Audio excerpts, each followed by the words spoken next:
Before we get started, I have a quick favor. I've been self-funding the Finding Genius podcast for 5 years now. I've done over 3,000 episodes. And as you can see on YouTube, we're up over 1 million views on the channel, which is fantastic. The next thing I really want to push on is to get up to 10,000 subscribers. Because once we do, we'll be able to put a donate button and we'll be able to solicit donations to help keep the podcast running and to also get the Finding Genius Foundation moving along. We have a big project studying anxiety, depression, and PTSD and working on a product to help people overcome these problems because I've seen them explode recently after the last 2 years of the whole virus situation. So if you would, please subscribe to the podcast. That would help us tremendously. Give us a thumbs up and check in the description for Buy Me a Coffee. It's about $5. If you could buy me a coffee, I'd really appreciate it. It would help keep the channel going, and I love coffee. Thank you.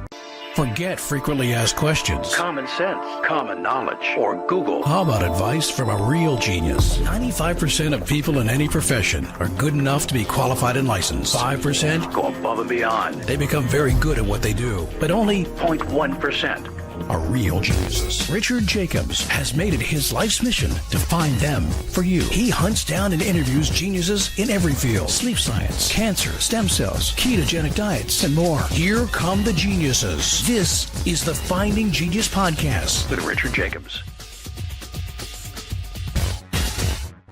Hello, this is Richard Jacobs with the Finding Genius Podcast. My guest today is Sofia Din. She's a board-certified family physician and author of Do We Really Need Botox? A Handbook of Anti-Aging Services. We're going to talk about these new GLP-1 agonists, like Ozempic and Mounjaro and tirzepatide and, things like that, which I think will be very interesting because a lot of people seem to be taking them and experiencing weight loss, some of them not. So welcome, Sofia. Thanks for coming. Thank you, Richard. Thanks for having me over. Well, tell me a bit about your practice and your history first, and then we'll get into this. How long you've been practicing anti-aging and, what's your practice like today? So I have been a doctor for as long as I can remember now. It's been decades. I was initially trained in my country of birth, which is Pakistan, which is like a very British system of education. So I did my bachelor's in medicine and bachelor's in surgery from Pakistan. And then I got married and came to United States, and over here I did a doctorate in medicine, and I'm board certified in family medicine. However, I also trained as a geriatrician. I was the medical director of a nursing home and nursing facility for over 7 years, and after that that's when I saw light and as I met the dark side of medicine, and I had a turnaround and I said that I'm going to work for health, because medicine in the United States, I felt it was pretty much just sickness management without any hope of healing. So I went into integrative medicine and started, I was one of the early adopters of what is now being called anti-aging and longevity medicine, where we basically work to help you preserve your health and your wellness by helping you maintain your functionality across all ages. And the earlier you start, the better it is. Yeah, in your practice, what are some of the therapeutic protocols? Do you do like stem cells or PRP, or what do you do? So we have like a full body treatment protocol for people. So think of it as if your body was a vessel that holds your consciousness in through time and gravity and chemistry and hormonal imbalances. So we try to treat it as a whole, which is very different from how medicine is usually generally practiced in the United States, where if you go to a primary care, for instance, there is a possibility that if something is wrong, you'll just go to somebody else and then somebody else would send you somewhere else. And every organ is so separate from the people who specialize in one organ don't deal with the other organ. Meanwhile, all those organs exist inside one human. So one of the things that I envisioned for my work was to create a holistic plan which includes the entire body, because when any one part of the body or organ suffers, everything else suffers too. So we do a lot of things that come together. For example, we do the intravenous infusions of antioxidants and nutrients for a lot of people. But we also also manage weight for people who have gotten stuck in their journey. So just, so there are several treatments. So a lot of things that we help people with are things that people already know and they can do it easily at home by themselves. But then there are certain things that for tune-ups, you have to come back to the doctor. I tell people that if you're facing a sickness or some kind of a health dysfunction issue, you will realize that you might have to go to, like in a year, you might have to go to a doctor like once or twice in that year because you will fall sick. And generally, people who are young and healthy don't fall sick. But if they do fall sick once or twice a year, they will go and meet with their doctor. However, that is something that is just like sickness management, where, if you get sick, then you go and see the doctor. However, for health and wellness, these visits can be a little more routine. It's like going to somebody who just like makes sure that your body is functioning well. Because the way we pursue and wait for sickness, we should basically be actively pursuing health and wellness instead. That's what, the philosophy of my practice is. So yeah, we do everything in between. So if one organ is suffering, for instance, if you have like your hair is suffering, for instance, and you're losing your hair, which a lot of guys do because men, when they go through any kind of cortisol or hormonal disbalance, they lose hair very quickly. So if you're losing hair, and you're a guy, depending on your age, your treatment may be completely different than somebody who is, for instance, 60 and beginning to have prostate issues. So, it depends what you have. So we kind of manage in my practice pretty much the whole body, body as a whole, human as a whole. That is the concept. Right, I got you. Okay. Yes. So yeah, I wanted to talk to you about, these new GLP-1 inhibitors and GLP agonists. What are you seeing out there? Are patients just taking it, not even telling you? Are you prescribing it? Like what's the landscape look like? So GLP-1, let me just introduce GLP. I don't know how much I mean, it's like all the rage right now, just like, there are certain medications that just become in. They're just in. GLP-1 agonist is one of the, when we look back onto this century, one of the medications that will be in the forefront of impacting humans and being discovered to impact humans is going to be GLP-1s. And these are agonists. So your human body makes GLP-1 itself also. However, the GLP-1 that we create, sometimes that GLP, it's not enough. It has a very short half-life. So fortunately, this GLP-1 that we have finally, this is like a particle which is very close to the particle that the body makes itself also, but because it is an agonist. Agonist means it's a friend, so it's friendly to this your body's naturally occurring GLP-1, and what it does is that it controls your craving. So all the food that people are that can have an addictive that can trigger the addictive pathways in your brain, that food will just become irrelevant for you. So it is a very good shield for addiction, but it has several layers of other advantages also. Initially, it was FDA approved for lowering basically a sugar neutralizer. It is a sugar, it just creates one of the best protective long-term shields for sugar management in a human. So people who are suffering from diabetes or who are just under the attack of the industrial food complex, which adds so much sugar into every single item of food that we're consuming and feeding our children, that something like this is going to be a very impactful resource for humans. And I am actually increasingly getting convinced that this is going to be very important medication to be added to people's regimens, not only the ones who have some of these problems, but just generally as a barrier from so that we can protect the body from falling sick. As you know, sugar is the cocaine of our times, and we have to protect our youth and our adults and especially our seniors.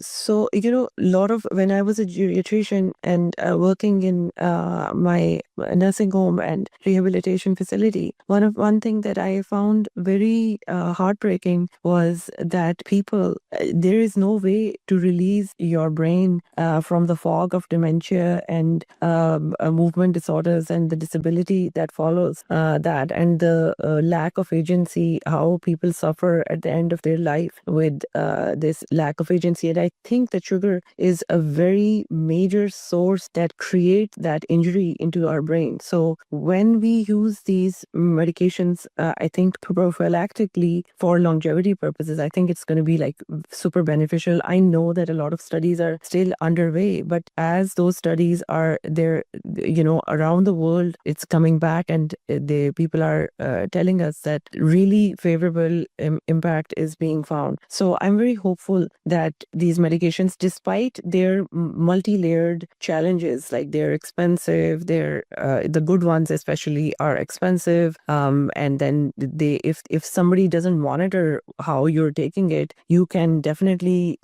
get into some kind of trouble because you don't know where you're getting it. People are trying to get it from off the market because it's so expensive. So there will be challenges, but ultimately I think it is going to be like a very good drug, which should be taken by people under the care of somebody who should be managing it. Well, okay. So how does it acts as what, an appetite suppressant, or if there's particularly on sugar, you don't crave it, or what? Well, the thing is that it is a medication which think of it as like it has like a lot of different kinds of benefits, and all the benefits get unlocked at a different dose. So for instance, if you are a food addict, you do not need to take your dose that will fix that problem is going to be different than somebody who's going to be using it for just diabetes management. So because it has different, and so for somebody who is just using it for longevity, for instance, or that person is going to be using it at a very, very extremely micro dose. So it is something that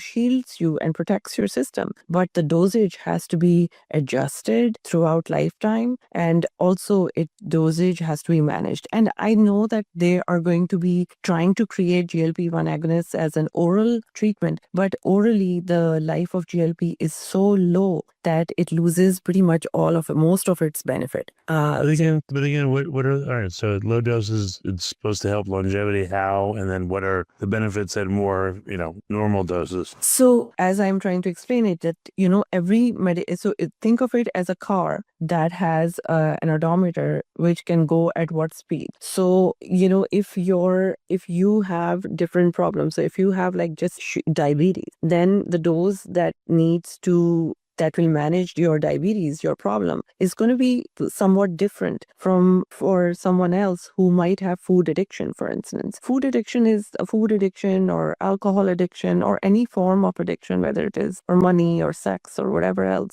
That addiction is like, it's very person dependent, and we need to, dial the dose up or down, just like you have like a speed in the car. Does it have to be a very high dose? Because I personally do not like people to go on super high doses, because when you go super high doses, it's like increasing the car's speed to a very, very high speed. So if you're traveling at 200 miles per hour, most likely you will end up with some kind of an accident and people fall off the wagon. So I tell people that, the best way to do it is to do it under the guidance of someone who understands these medications. And then anybody who understands these or who has experience with this will definitely be able to guide you at what would be best place for everyone. So what are the units of dose? So every medication, so there are several kinds of GLP-1 agonists that are currently available in the market, and they all have different dosages. So it's like a unit of,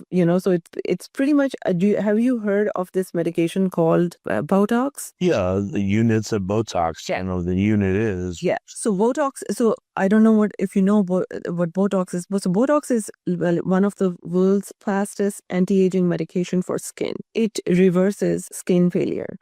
Skin is also one of the largest organs of your body. And just like every other organ in your body, as you age, as you go through time and gravity and hormones and all the imbalances that you face in your system, your skin also ages through time, and it experiences chronic skin failure after you reach the pauses. So if you're a female, when you go through menopause, the chronic skin failure accelerate. If you're a male, you will face andropausal symptoms. Sometimes males face andropausal symptoms early in life, but their skin also fails. So Botox is one of the fastest acting anti-aging medications known to humans, and it basically reverses the age of your skin within a week, depending upon who is adjusting your anti-aging doses. So similarly, the GLP-1 agonists are one of the fastest acting it's kind of like Botox. However, it is something that is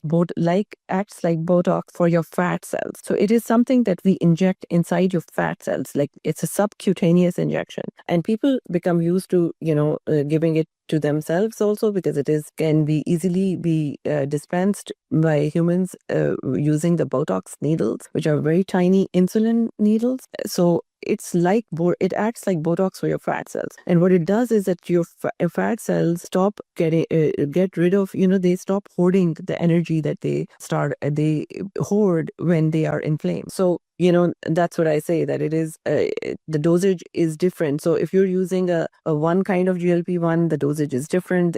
So it depends on what you're gonna use. Well, what's an example of for example, if you have, like, for instance, if you're on Wegovy, the microdose of Wegovy from the market is like maybe 0.25. But if you are using semaglutide, for instance, and you're compounding it from a certified pharmacy, which is like the generic form of Wegovy, you can pretty much microdose at like 0.15, which is much less than the 0.25. And basically you're using it for longevity because it's a sugar neutralizer. And sugar is something that cooks your body from inside. Is it a sugar neutralizer, or does it suppress appetite preferentially, or what is the mechanism of action? So initially it will suppress your appetite also, but basically it is a sugar treatment for sugar. Well, if I eat I don't know, like a candy bar that I inject myself, what happens? What would normally happen, and what happens if I use the medication at the same time? Yes, absolutely. So if you have an addiction for sugar, for instance, you'll probably be higher. So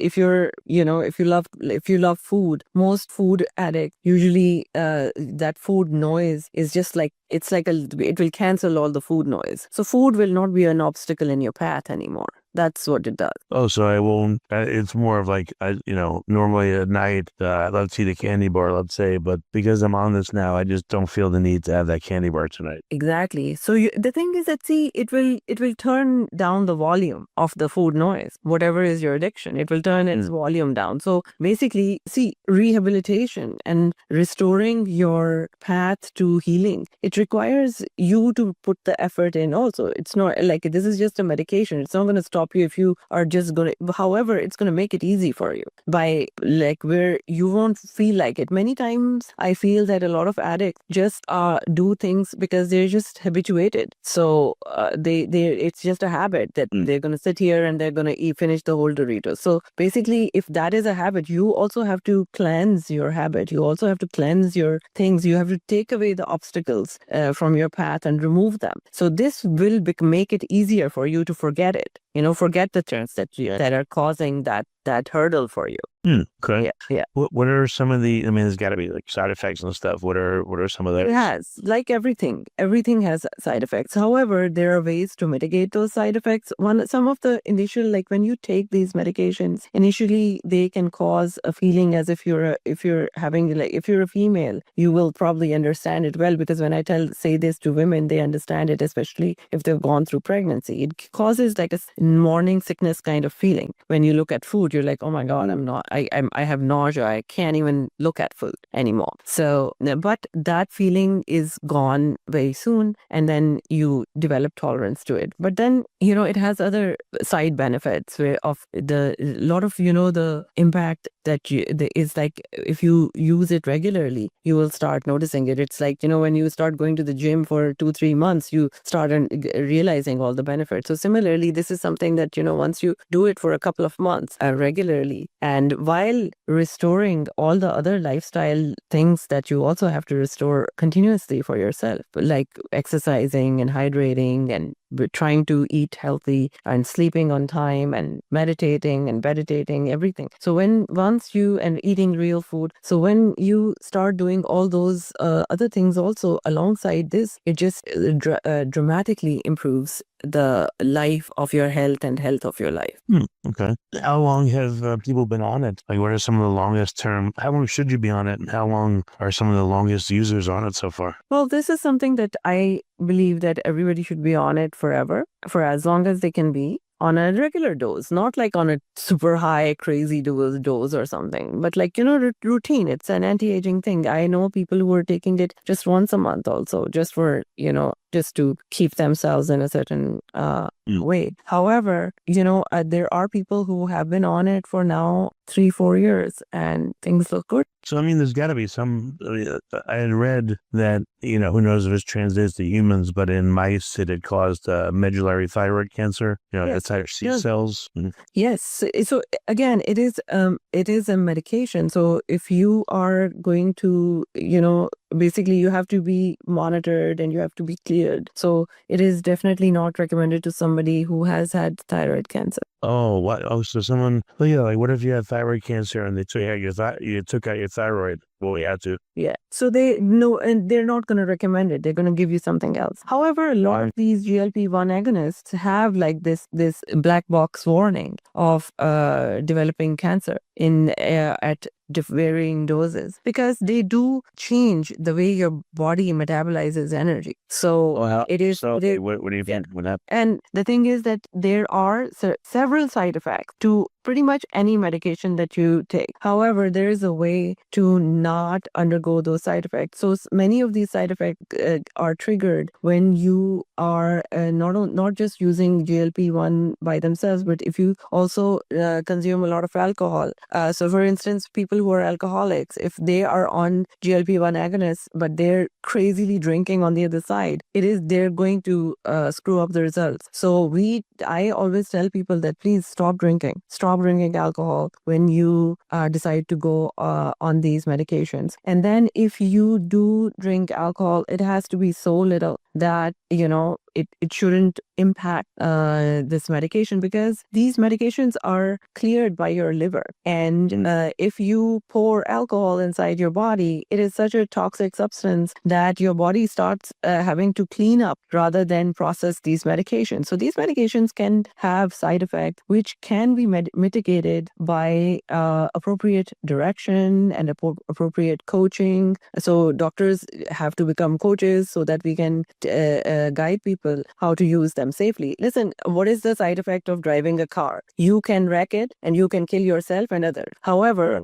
does that mean that you're not going to drive a car? Of course you will drive the car, but just follow directions. Sit with somebody who knows what they're doing. Don't drive with like somebody who just got their license day before yesterday. Got it. Right? Okay. Well, yeah, we'll wrap up now. So what's the best way for people to find your clinic, and where can you help people? Like the whole U.S. or just one state, or where? So I have a license in New York and California, and my physical office is located in New York. And you can find me on Instagram. It's called Dr. Giovanni. My website is botoxguru.org. I tell people that I'm not your guru. I'm the guru of Botox. I tell Botox what to do for you. So again, it's botoxguru.org. And you can find me on Facebook. You can find me on TikTok. We're kind of omnipresent. On YouTube, my channel is Dr. Giovanni. On TikTok also, it's called Dr. Giovanni. So Giovanni is the name of my the practice that I have, and Giovanni is the root word. It's a Persian word which means youth, and that's something that eternal youth. That's what we're all seeking, and that's the dream. Okay, well, very good. Well, Sofia, thanks so much for coming on the podcast, and I appreciate your time. Thank you, Richard, for having me. If you like this podcast, please click the link in the description to subscribe and review us on iTunes. You've been listening to the Finding Genius podcast with Richard Jacobs.